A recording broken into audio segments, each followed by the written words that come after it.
Esse é o canal do YouTube do Museu Interativo de Física da UFRJ, que está presente também no Instagram, no Facebook e Twitter.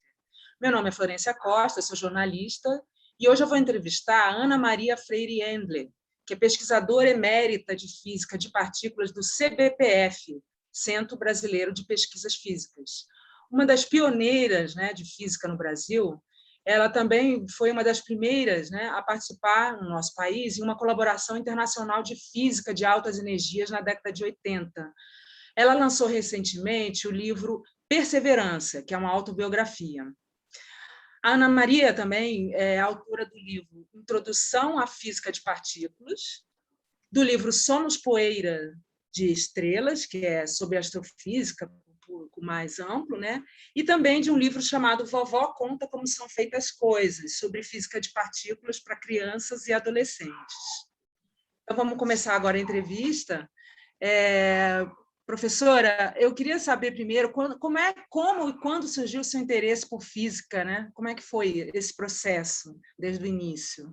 Eu comecei a achar que eu tinha facilidade por raciocínio lógico, mas eu acho que isso veio desde criança, porque meu pai me ajudava muito no primário para resolver os problemas, e aí a gente diz, eu acho que essas coisas vão desde o berço, Se a gente desenvolve.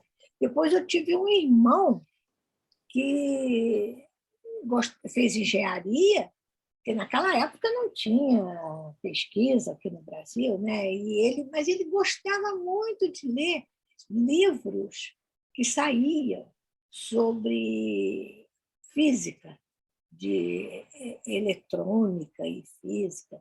E nós éramos 5 lá em casa, Os meninos eram mais velhos que as meninas, então eles mandavam na gente o tempo todo. E ele estudava e não tinha com quem falar.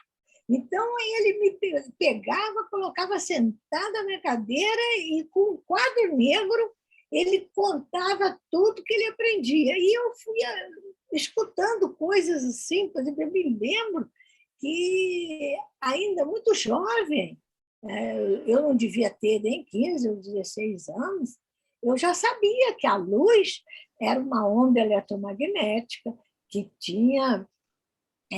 ela podia ser corpuscular e podia ser onda também, quer dizer, tinha uma dualidade aí, e existiam experimentos que só podiam ser explicados se a luz fosse corpúsculos, e tinha experiência que só podia ser explicado como a difração, difração. E eu falava isso, eu entendia isso, porque ele me explicava. E eu chegava na escola, contava isso, o pessoal achava que eu estava maluca. Porque o professor não ensinava essas coisas, Ensinava coisa mais clássica, mecânica. E pelo meu raciocínio lógico desenvolvido, eu tinha facilidade de entender as aulas de física. E, para mim, era a cadeira mais fácil que tinha. Eu achava os problemas fáceis, resolvia tudo e ajudava as pessoas que não estavam entendendo. Eu me lembro que eu tive até uma amiga, que foi uma grande amiga minha, Isa, que não entendia nada. E eu explicava para ela tudo de novo que o professor tinha explicado. E, naturalmente, não cobrava nada, E ela ficou tão agradecida que ela começou a entender e até me deu um relógio, que naquela época era uma joia caríssima, relógio de pulso. Hoje a gente pouco me camelou, Mas eu fiquei muito satisfeita com o presente. E aí eu fui fazer física pela facilidade que eu achei. Sim, aí a senhora começou, assim, entrou na faculdade nos anos 50, Que era uma época... Em janeiro de 50. Era uma época que a física estava engatinhando no Brasil, mas havia ainda um grande interesse nos conhecimentos de física nuclear, Em 57, a senhora chegou a porque se inscrever num curso de reatores nucleares da USP. E fui, aí a senhora conta no livro que foi a descoberta e detecção da partícula meson-pion, né, subatômica, em é, 47, 48, que deram impulso à pesquisa nuclear no Brasil e à fundação do CDPF. Então, por isso, porque com todos esses dados, como é que foi assim o início dessa física no Brasil, que foi quando a senhora entrou na pois faculdade? é, bom, eu ainda estava no colégio, porque eu entrei na faculdade de 50, né? Em 47, 48, o César Lattes, um garoto de 23 anos na época, né? Ele conseguiu ir para, logo depois da guerra, porque a guerra terminou em 45, né? Quer dizer, Sim. foi muito precário tudo. Ele conseguiu uma bolsa para ir para a Inglaterra e pertencer a um grupo de análise de interações nucleares, mas com emoções, né, nucleares.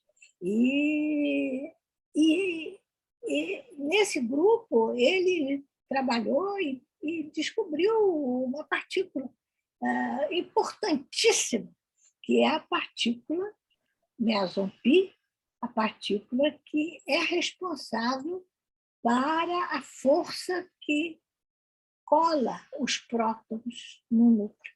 Que ninguém entendia por que os prótons, os núcleos tinham mais de um próton e eles eram positivos, e você sabe que cargas de mesmo sinal se repelem.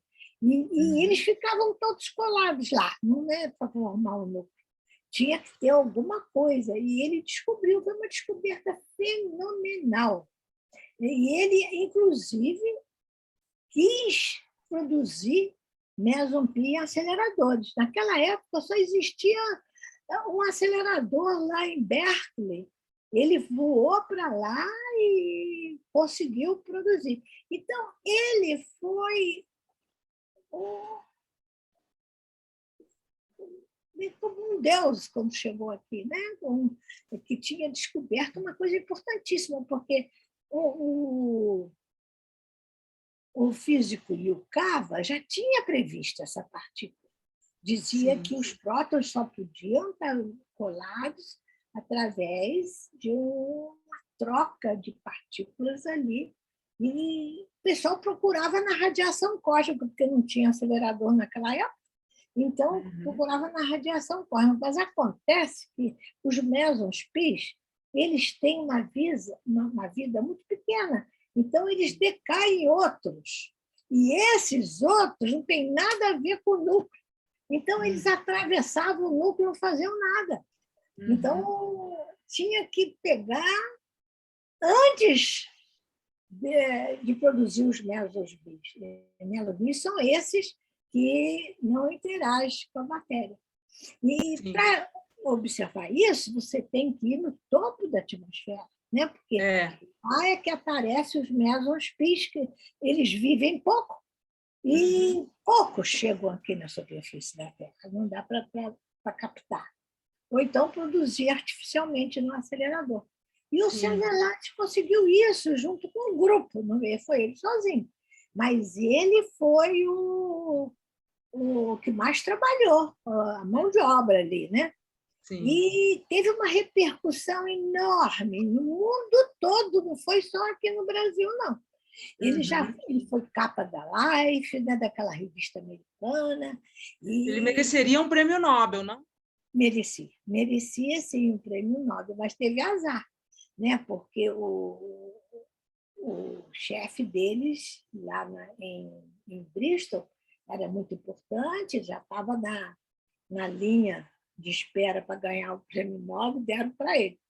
E a produção artificial ele fez com Gartner, também um físico da Califórnia, em Berkeley, né? Quer dizer, ele podia ganhar o prêmio Nobel pela produção artificial de meson-pi, mas o Gartner morreu. Então, morreu logo depois, acho, contaminado com radiação.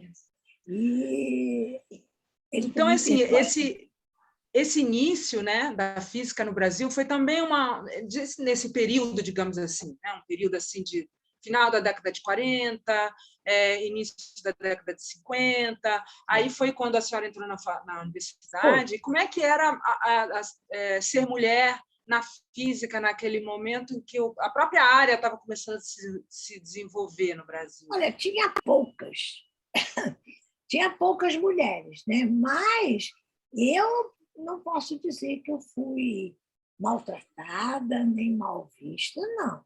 Meus colegas eram todos muito simpáticos e só era difícil, né? Era difícil porque não tinha onde estudar, né? Você tinha que não tinha livros sobre isso mas aí era difícil para homem e para mulher, né? Para os dois. Para homem e para mulher.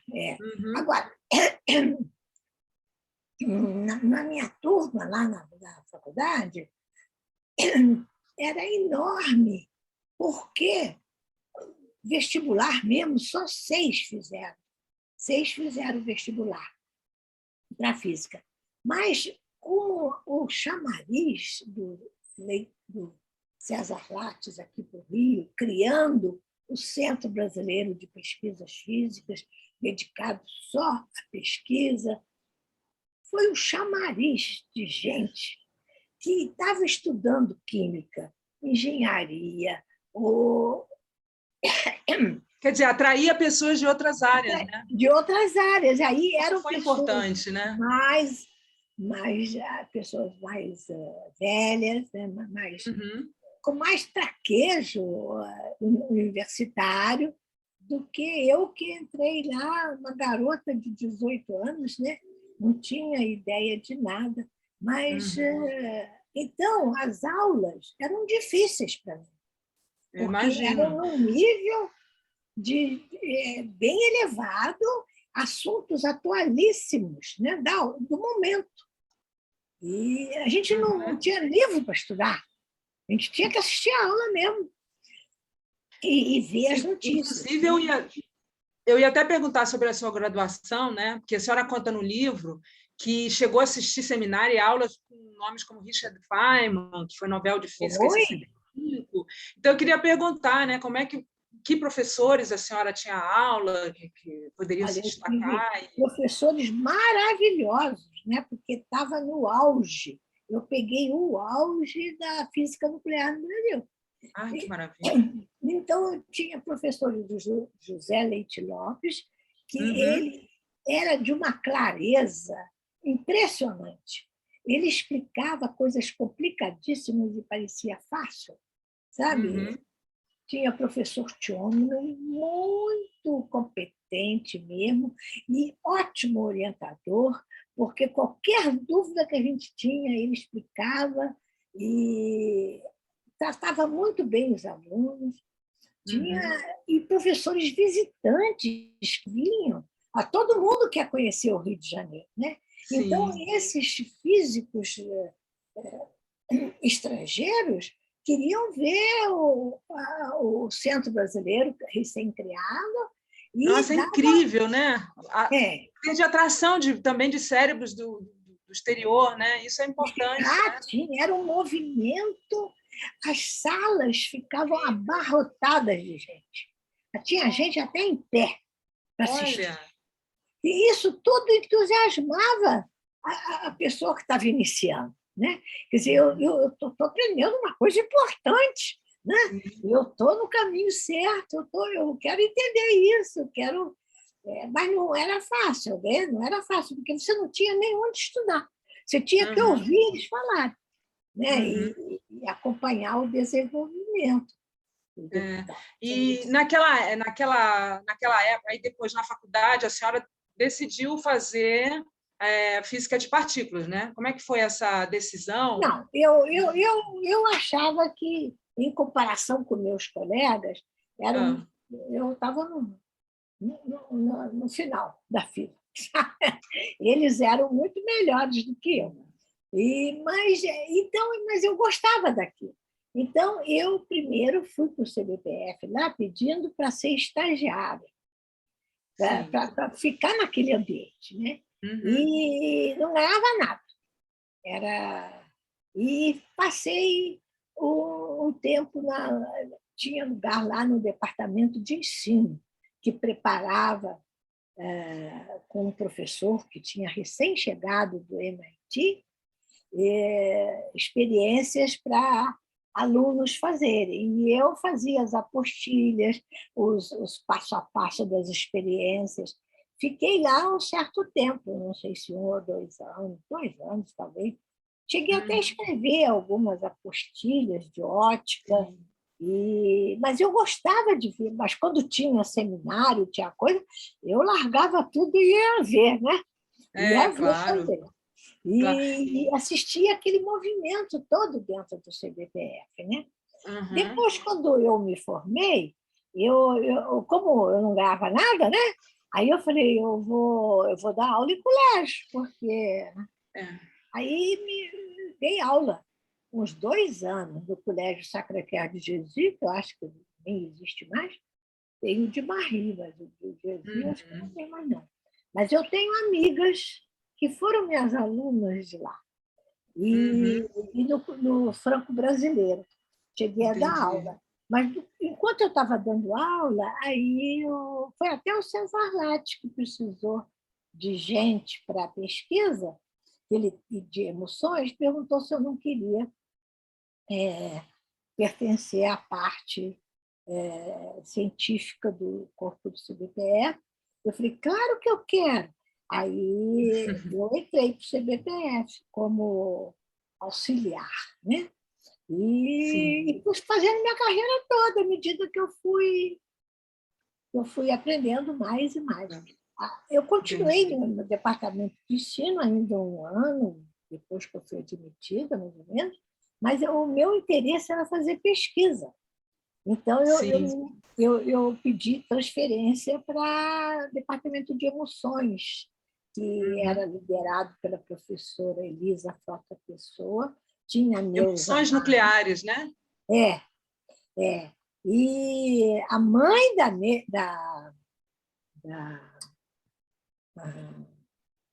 Sandra, a mãe da Sandra trabalhava lá com a Elisa. Aí que eu conheci a Neuza, né? E comecei a fazer pesquisa ali, com emoções nucleares. Mas depois eu casei. Que foi uma loucura. Matemático alemão. Com alemão. Um alemão que ninguém conhecia, só quem convidou ele foi. Mas a gente olhando. A senhora conheceu ele no ITA, né? Foi, no ITA. Eu fui fazer cursos de. Naquela época, a educação era muito restrita ao lar, né? Quer dizer, as moças não eram tão saidonas como agora, né? Então, era uma oportunidade para eu sair de casa, para eu ver o mundo, né? Aí, primeiro, fiz um curso de reatores nucleares, queria entender como é que era, fiz um curso lá em São Paulo. Na USP, né?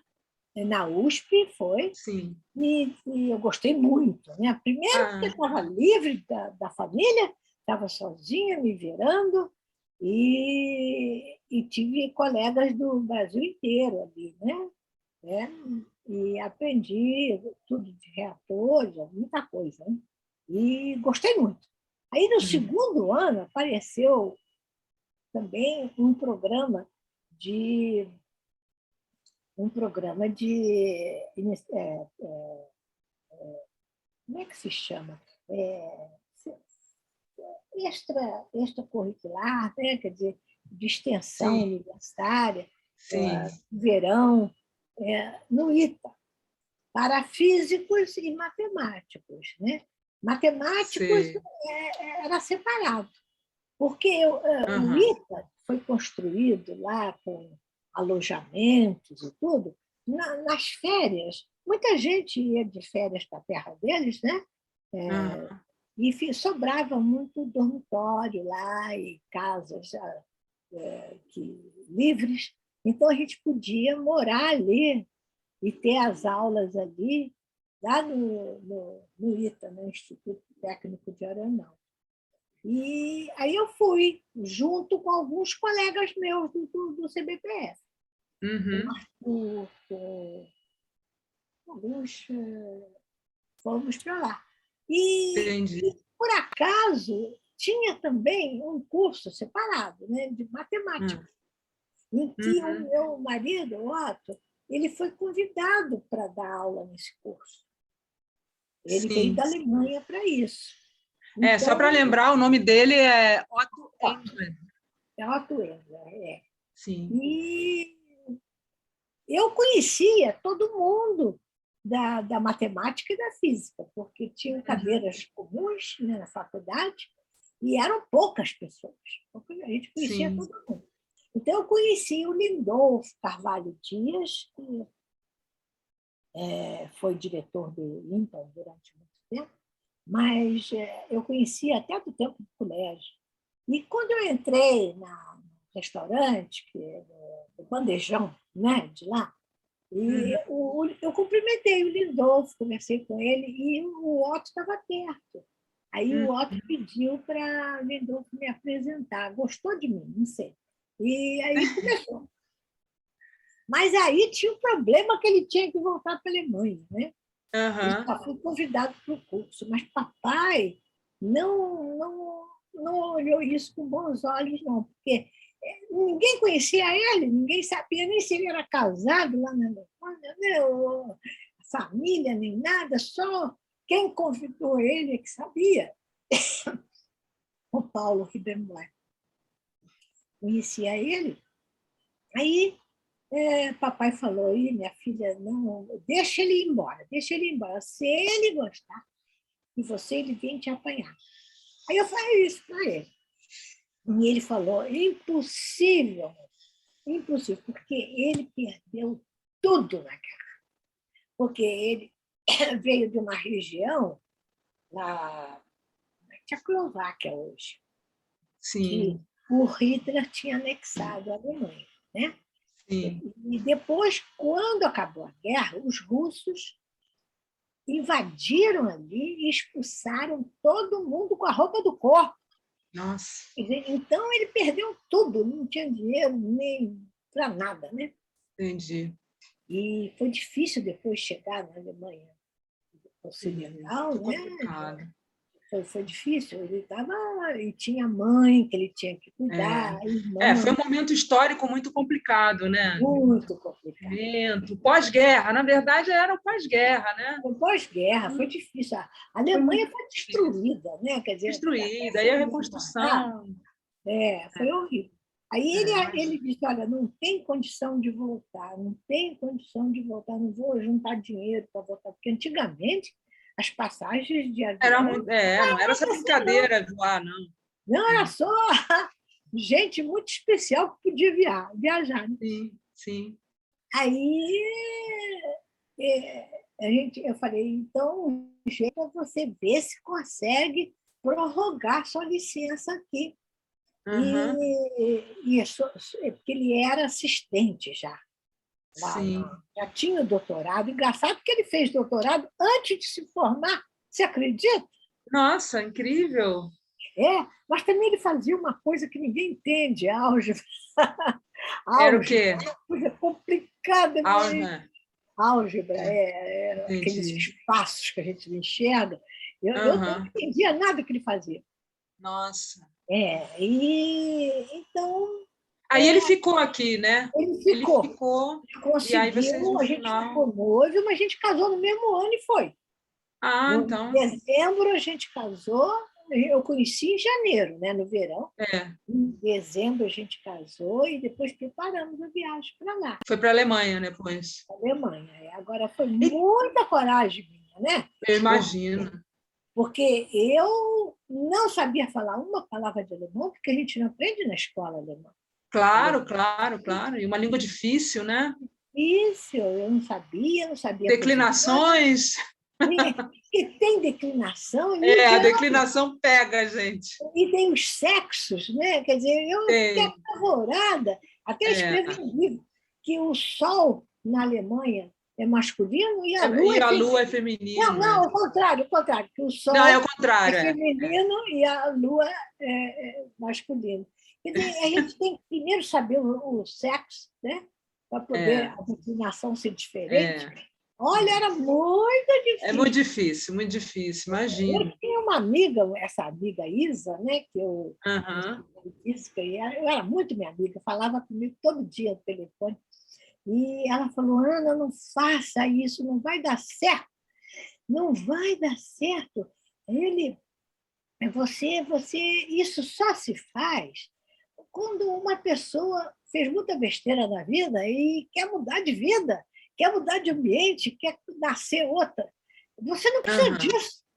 Aham. Você tem um É. passado limpo e tudo, você não vai fazer isso. Você vai se ferrar lá. Mas não me ferrei. Ah, é. Não me Não ferrei. mesmo. É. Não, porque É. É. o outro era uma pessoa muito boa, né? Aham. Muito boa e compreensiva e com paciência e Sim. compreendia. Pelo contrário, eu acho que as dificuldades que eu tive lá, né, e ele Claro, também, naturalmente, claro. nos uniu de uma forma, a gente não pensava sozinho, tinha que pensar junto, Sim. né? O efeito É, colateral foi positivo, né? No final das é, contas, é, das é, dificuldades, digamos assim, né? é. E Agora, deu muito certo. Eu cheguei a fazer doutorado lá.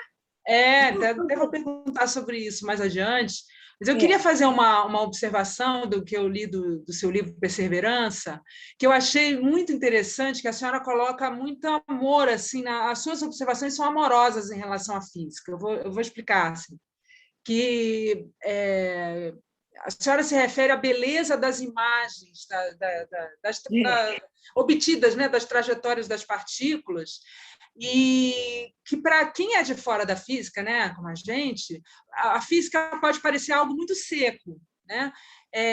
Então, eu até vou citar um trechinho do livro que eu achei bonito, que a senhora fala assim: essas fotografias, né, das trajetórias das partículas, né, eu imagino, eram maravilhosas. E, em geral, as pessoas que as viam ficavam admiradas com a beleza e a abstração delas. O trabalho era árduo, mas apaixonante.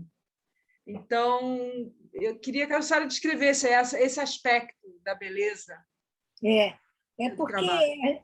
a gente reconhecia a interação, por exemplo, o decaimento de uma partícula ali, a gente reconhecia, por exemplo, que uma partícula neutra passou, porque não tem trajetória nenhuma, a Sim, partícula neutra não tem carga, não ioniza o hidrogênio ali, né? Então não cria bolha, então não cria trajetória. Então a gente vê, de repente, do nada, sair duas trajetórias. Isso é o que é? Isso é o decaimento de uma partícula neutra. Então, e que sai, cujo vértice está apontando para o choque do feixe com um átomo de hidrogênio, que é a câmara. Quer dizer, tudo isso, você enxergar isso, eu acho divino. Né? Quer dizer, uma coisa que só se pode ver com microscópio, e assim mesmo não tão bonito, e você olha a olho nu dentro numa mesa, é uma coisa linda uhum, mesmo para analisar. E para uhum, entender, porque a gente sabe se ela é positiva ou negativa, porque existe um campo magnético nessa uhum, câmara, e se a partícula é positiva, vira para um lado.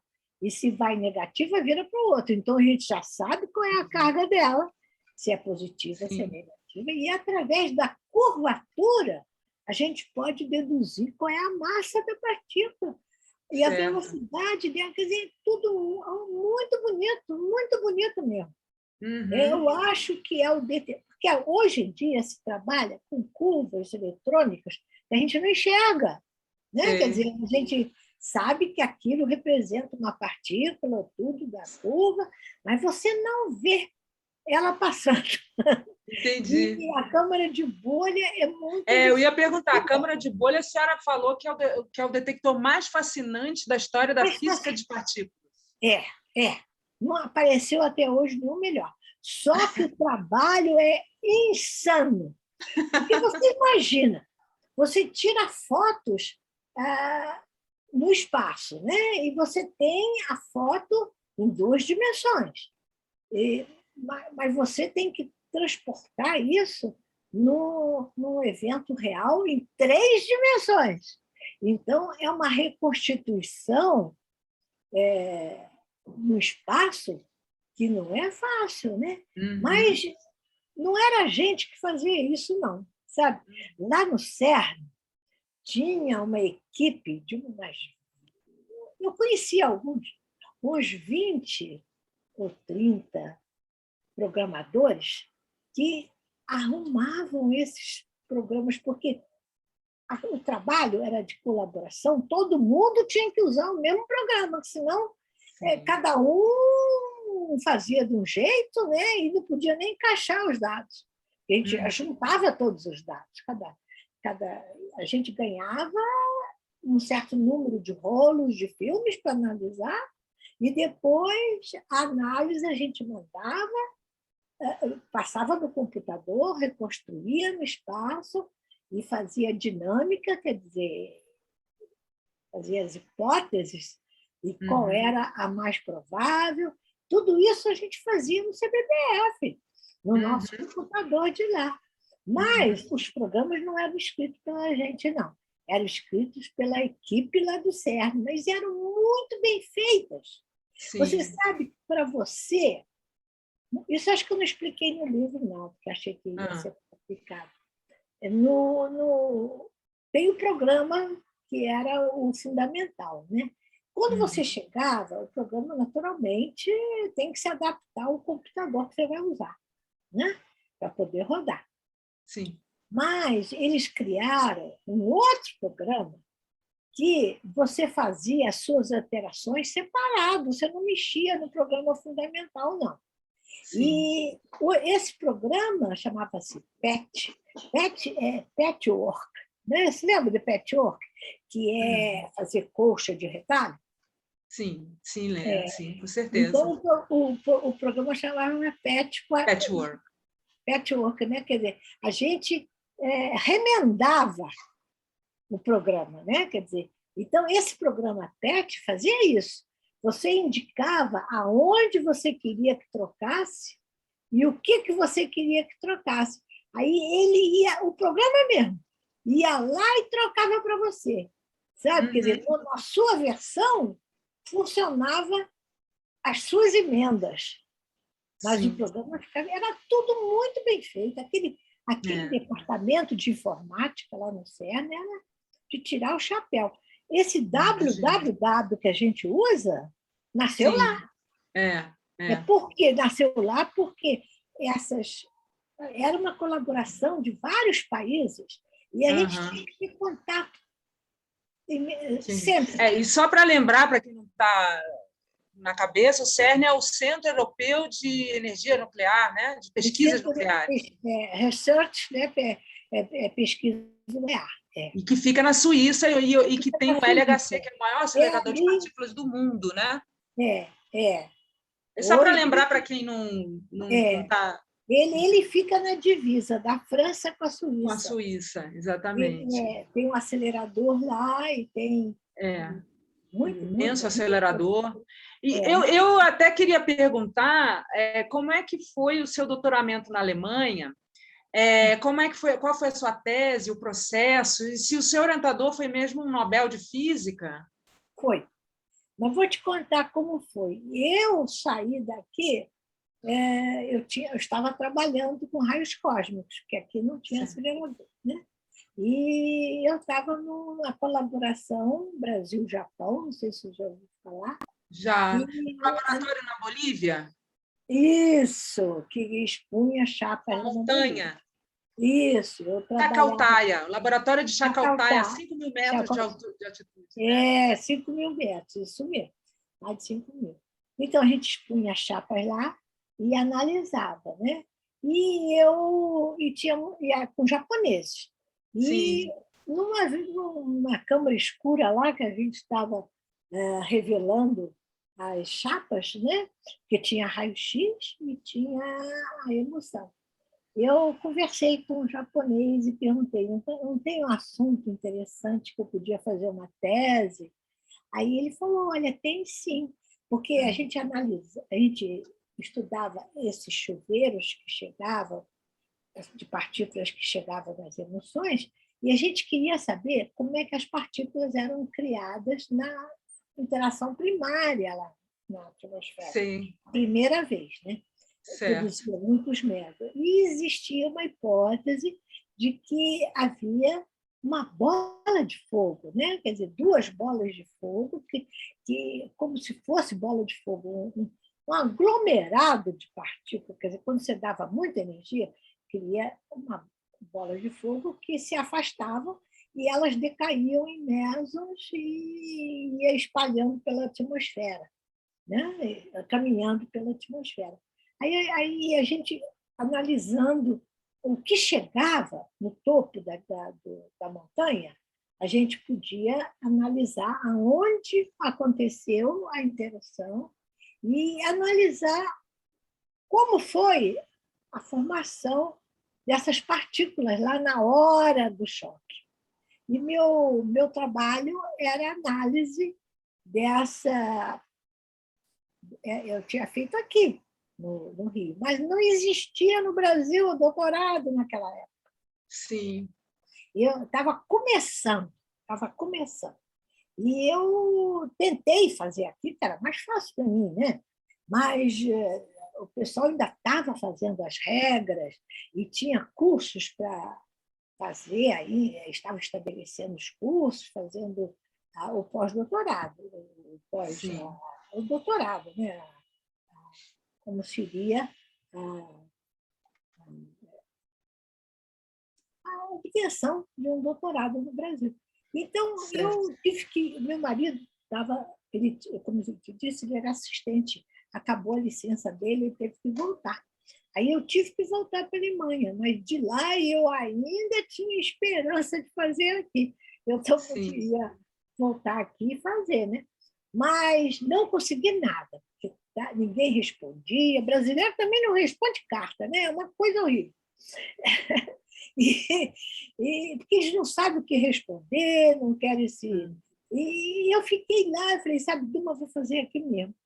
Mas aí fui com a minha Mas é um tese. desafio grande fazer num país estrangeiro e ainda mais em alemão. Em alemão, pois é. Mas não tinha outro jeito, eu estava com. Todo mundo dizia, eu já tinha feito a análise, eu tinha tido um resultado bom, e valia a pena como tese de doutorado, mas eu não tinha possibilidade de defender aqui. Não tinha lugar Sim, no Brasil ainda não. Estava começando, estavam sim. analisando o fato. Engatinhando, né? Engatinhando. Aí eu tentei lá, né? Eu falei, vou tentar aqui. Todo mundo disse, é louca, eles não vão deixar.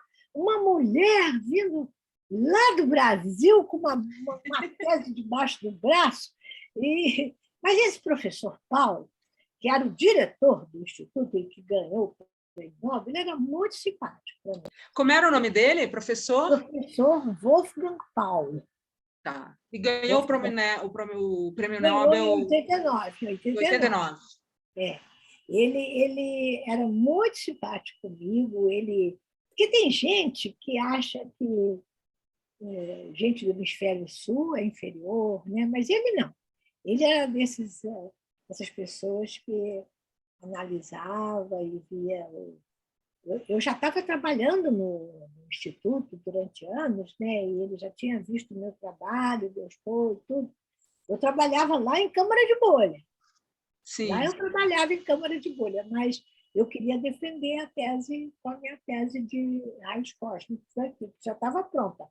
Aí certo. ele falava assim para mim, até em alemão, Frau Endler, nichts ist unmöglich. Quer dizer, senhora Endler, nada é impossível. Aí, olha só, me animava, né? Aí Sim, ele falou assim, olha, uma coisa que o colegiado, ele não podia resolver nada, né? Porque na universidade é sempre o colegiado que resolve tudo.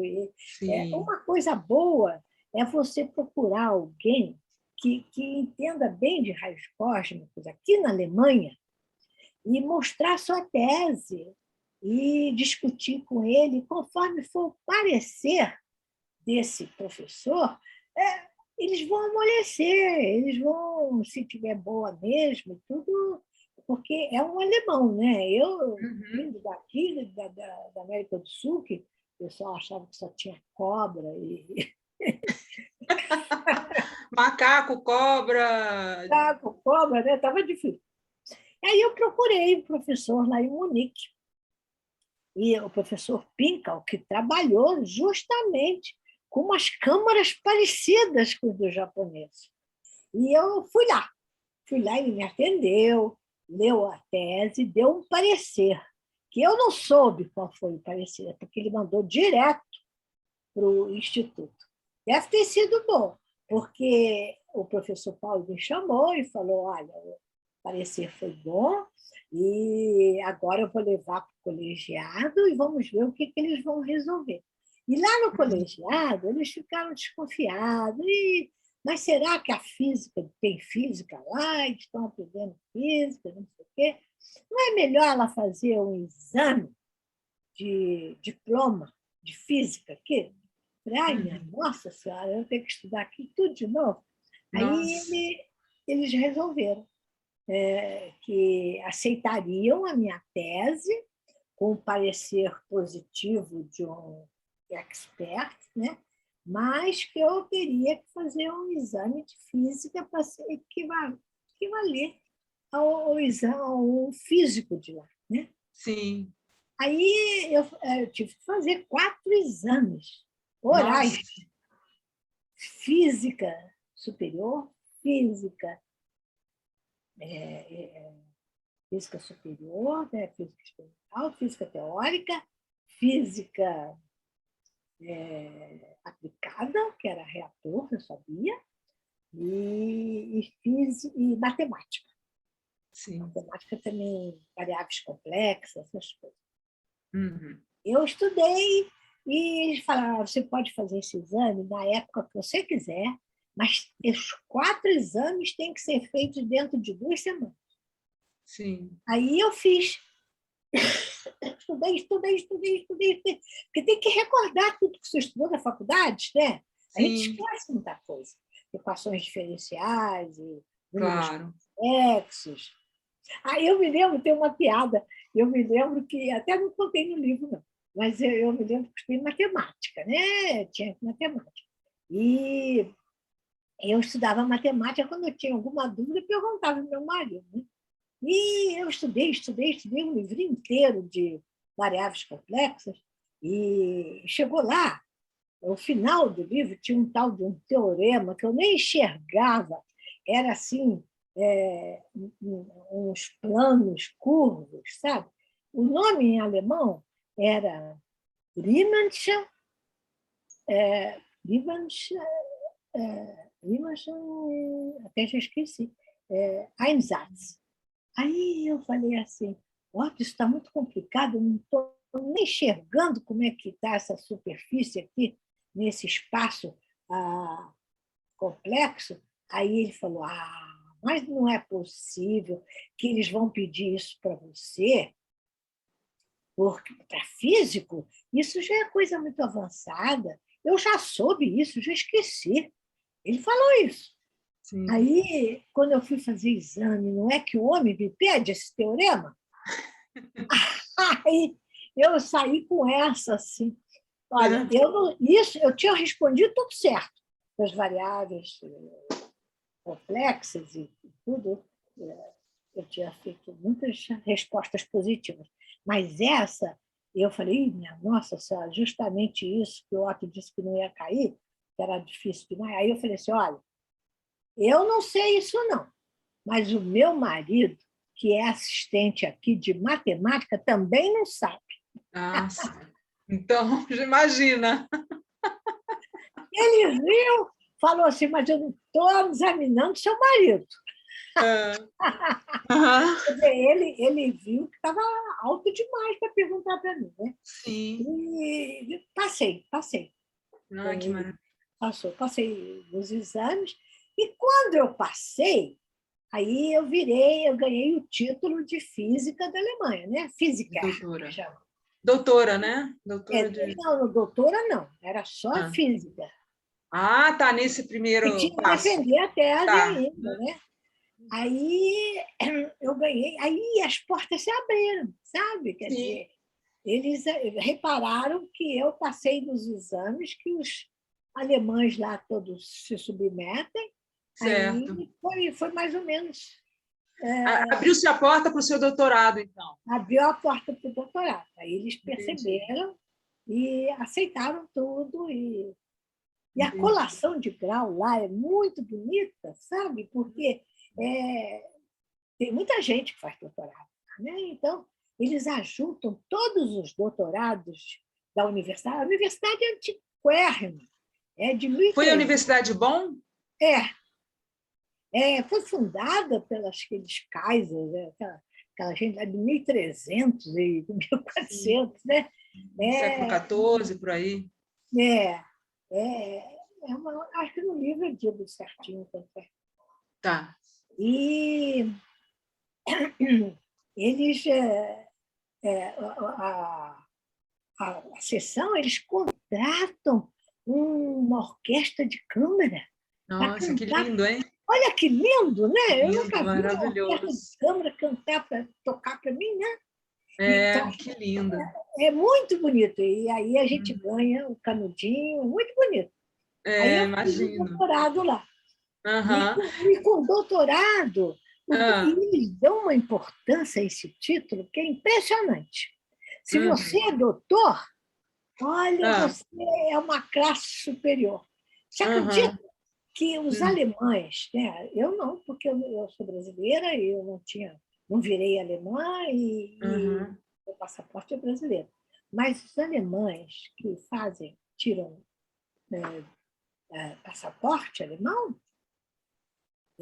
se ele é doutor, o título vem escrito Uhum. Dr. der Nat, quer dizer, doutor de ciências naturais.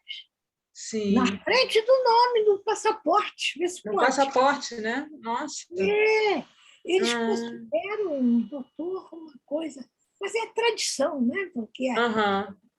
na universidade acho que antigamente as teses eram em latim. Você imagina? Nossa, imagina. Imagina. Aí era difícil, hein? Nossa, mas que história incrível, né? Que é ao mesmo tempo uma história de vida também, muito incrível essa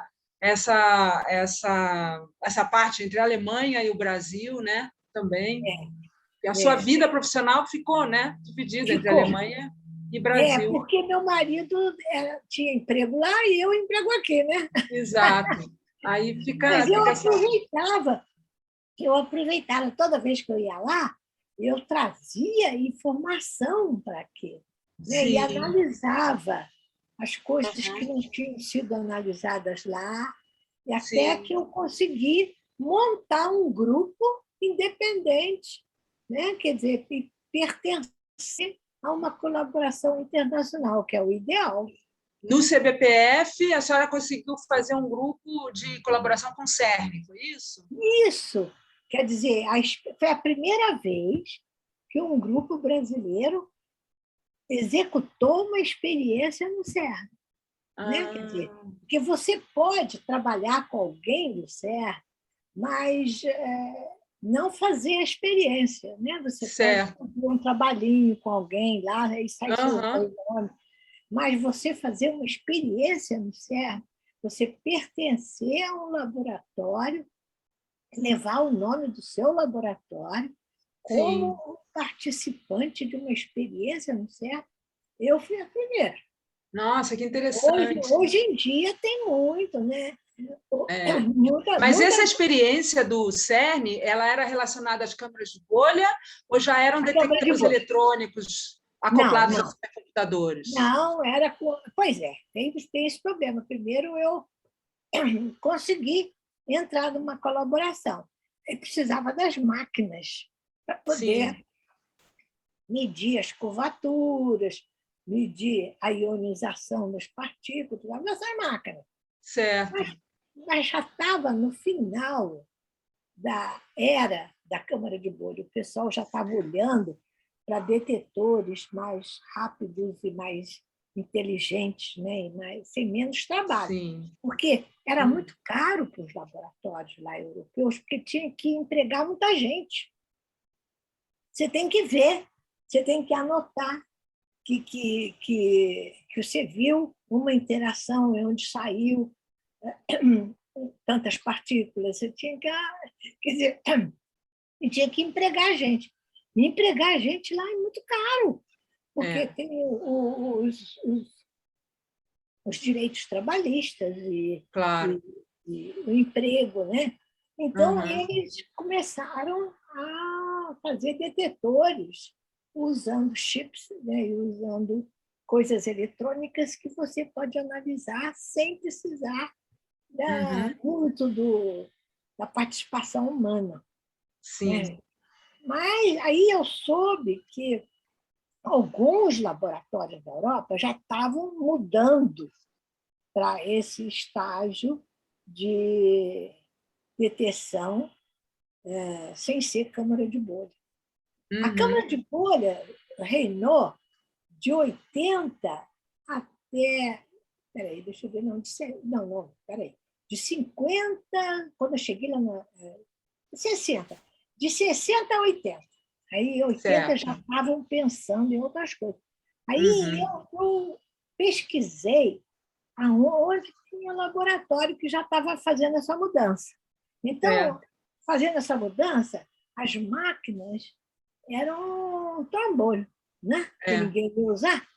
Então, eu consegui as máquinas de graça. Nossa, que maravilha, hein? Pois é, consegui uma máquina para medir e 2 para escanear. A escanear a gente chama olhar e dizer se tem coisa importante.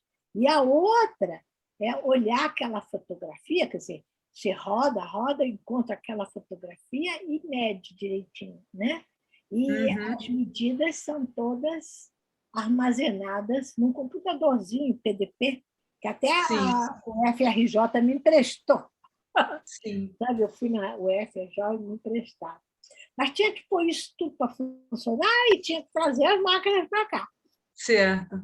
E era numa época aqui no Brasil que estava naquele ditadura militar, que era tudo muito reduzido, né? E o CBPF estava numa crise horrível.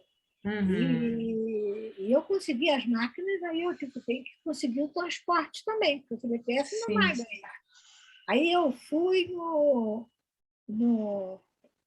KFA Yulis, é uma organização lá que ajuda colaborações internacionais fora da Alemanha. Sabe? Eu fui lá e pedi o dinheiro para o transporte. Aí eles disseram, não tem problema, a gente põe no avião, né, as máquinas e vai. Aí eu voltei toda feliz, né? Tem tudo, só falta as coisas funcionarem. E eu contei no livro isso. Cheguei aqui no Brasil, não sei se ninguém acreditou, o que foi. Eu pedi espaço para colocar minhas máquinas. Sim. Demorando, ficou na gaveta minha, ninguém me dava espaço. Ninguém me dava. Eu não sei se não me levavam a sério, ou achava que era impossível, que isso era papo furado meu. Eu sei que ninguém abria espaço. Aí eu recebi o telegrama lá que as máquinas já estavam embarcando e que iam chegar na semana que vem. Eu falei, meu Deus do céu, onde é que eu vou pôr essas máquinas? Ao lado da minha sala tinha um banheiro de homens. Ai. Aí eu li no livro. Eu nem sabia que vaso sanitário é desparafusado. Eu nem sabia, eu achava que era cimentado no chão. Aí eu, conversando com o Luiz, falei assim, puxa, se eu pudesse, eu tirava aquele vaso sanitário dali tudo. Aí o Lu falou para mim, é muito fácil, é só desparafusar. Fica um buraco lá, mas a gente tampa aquele buraco. Eu falei, então vamos lá. Aí desparafusamos tudo e colocamos no corredor para mostrar que a gente tinha avançado aquele espaço. Que incrível essa história. Eu sei que depois eu fui chamada lá em cima sobre a minha indisciplina. Eu falei, uai, mas não tem outro jeito. As Era máquinas justificada, né? Era uma disciplina justificada, justificadas. né? É. Aí foi. E Depois deu de tudo certo, então. hein? Aí no Deu final deu tudo tudo certo. certo. O Que povo aqui, maravilha. eu acho o povo aqui bem inteligente. Eu consegui muitos técnicos que me ajudaram, né, Uhum. a montar tudo, porque o negócio é complicado, não é Sim, fácil, sim. não. Tem Imagino, muita, imagino. tem muito parte computacional e tem. Mas Uhum. eu consegui. Sim. E a gente ganhava os rolos. Eu Uhum. fui lá para fazer a experiência. A experiência dura, em geral, um mês. Sabe? Certo. É no feixe mesmo do Sei. acelerador. O acelerador bate na câmara de bolha e tem fotografias, Certo. marcas fotográficas em vários pontos, que nesse instante tiram foto, porque na hora que a partícula bate na câmara de bolha, que está cheia de hidrogênio, ela Uhum. ioniza, quer dizer, arranca os elétrons Uhum. do hidrogênio. E quando faz esse distúrbio, o líquido, que está quase na ebulição, começa a ebulição, cria bolinha. Se a gente Ah, deixar, aquilo estoura, né? sim. Vira uma bombinha ali. Mas a gente está tudo organizado para a pressão Claro, voltar. Mas na claro, hora claro. que a bolha fica num certo tamanho, aí Ah. tira foto. E deve Tira ser foto. lindo também. Essa parte é bonita, né? É muito bonito. Olha, tinha que ter uma exposição de arte só disso, sabia? É assim, Pegar muito todas bonito. essas imagens que são históricas, né? Porque eu acho que hoje não se faz mais dessa forma, mas Não, elas são. Eu já vi muitas imagens de esse tipo de imagem, né? De muito câmara de bonito. bolha. É muito bonito, parece arte, né? É muito bonito, sim. E é engraçado que a gente, o feixe do acelerador funciona 24 horas, ele não pode Sim, parar. Né? certo. Então, a gente tem que fazer turno lá, porque durante, a gente chamava o run, quer dizer, a tomada de dados. Né? Certo. Todos, todos os membros da colaboração tinham que estar presentes. Quer dizer, pelo Sim. menos representado por uma pessoa. E eu fui, né? Para poder ajudar, porque é um trabalho insano, porque é 24 horas. A gente tem que fazer Imagino. remanejamento de gente ali, né? Porque o Uhum. filme é finito, né? Você tem que Sim, trocar de vez em quando o filme. Você tem que ir lá, certo. no meio do feixe. No meio do Uhum. feixe, tudo é engraçado que a gente troca o filme, mas ali tem um campo magnético altíssimo, né? Certo. E você tem que entrar mais ou menos ali naquele campo magnético e pegar, tirar o rolo do filme, cortar, né? E colocar um novo. A Uhum. tesoura ficava boiando, sabe? Naquele campo magnético, ela magnetizava e ficava boiando. Era muito Hum. engraçado, muito engraçado. São E aspectos a gente pegava, curiosos, né? a gente pegava um pedaço do filme e Uhum. analisava na hora, para ver se Sim. estava tudo ok, porque senão a gente ia perder tempo do feixe, né? É. E, sem nada. Então a gente analisava ali na mesa mesmo, Uhum. revirava rápido e Uhum. analisava para ver se estava tudo ok, se a iluminação estava boa, se estava na hora certa de tirar foto. E a gente tinha um caderno que a gente analisava. E os Entendi. técnicos, muita gente, era muita gente. Uhum. É uma Era uma equipe, né? organização, né? Uma equipe grande. Eu Aí a gente imagino. ganhava os filmes, né? Eles Uhum. mandavam pelo correio. Muitas vezes eu fui lá na alfândega apanhar os filmes. Eram E outros tempos, né? Não eram tempos que se pegava no não, olha, computador. não tinha aeroporto Tom Jobim era naquele galeão antigo, não sei se é da sua Sim. época, não. Aham. É, eu ia lá, conversava e trazia os filmes, e a gente analisava aquilo tudo, reconstruía no espaço, dava a interpretação. Agora, cada laboratório se comprometia a analisar um foco da física daquelas Sim, interações. Nós entendi. fizemos a parte de difração e dissociação. Então, Uhum. a gente tratou desse assunto. Então, toda vez que tinha reunião, a Uhum. gente tinha que dizer o andamento do trabalho, né? Uhum. Além de analisar, e os dados todos eram compilados e ficava todo mundo junto, tudo junto, juntava todos os dados. Era muita organização, mas era Imagina, gostoso. tem que ter. Mas tinha vários países ali, eu coloquei no livro É. todos os países, era Sim. Holanda, Alemanha, Bélgica, Aham. Polônia, Hum. Rússia, tinha Todo muita. mundo, é.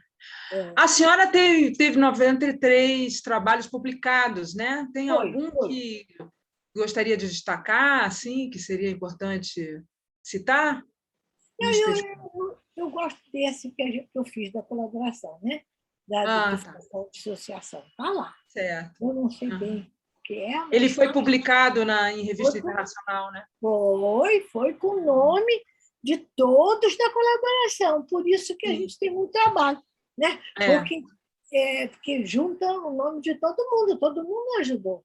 Né? Quer dizer, Uhum. aqueles dados, eu não obtive sozinha. Eu obtive Certo. junto com tudo, né? Para poder analisar. Uhum. Agora, a senhora escreveu esse livro Perseverança, também falando que gostaria de. É uma forma de incentivar as meninas que têm É, tendência para as ciências exatas para estudar essa área, né? Como é que a senhora vê o papel das mulheres brasileiras na ciência hoje, por exemplo? eu acho que está bem melhor do que antigamente. Né? Antigamente a gente era olhada assim como um bicho raro. Né? Mas, olha, eu posso te dizer, pode ser que os homens não acreditassem, né? Mas eles não eram assim agressivos e eu não posso me queixar que eu tive mal. É verdade que eu recebi alguns nãos, né? Quer dizer, Certo. eu ia para o meu trabalho para discutir com algum alemão, aí o alemão falava na minha cara, sabe que alemão fala as coisas na cara, né? Sim, não Não é como a tem gente que conversa. fala. Ele falava assim, Ich habe ein schlechtes Gefühl. Quer dizer, eu tenho um sentimento ruim. Nem abri para ver, Ah, né? É, Quer dizer, ele não acreditava e não queria ler, nem é, ver. Quer dizer, é. isso eu encontrei, sim. E Uhum. agora, eu tenho também uma mágoa muito Uhum. grande, porque quando eu quis fazer tudo isso, que foi um Sim, trabalhão, eu sozinha, né? sim. Existia um brasileiro, o Roberto Somerot, que ele trabalhava no CERN em várias experiências, e eu achei que ele podia me ajudar. E Uhum. ele não quis me ajudar.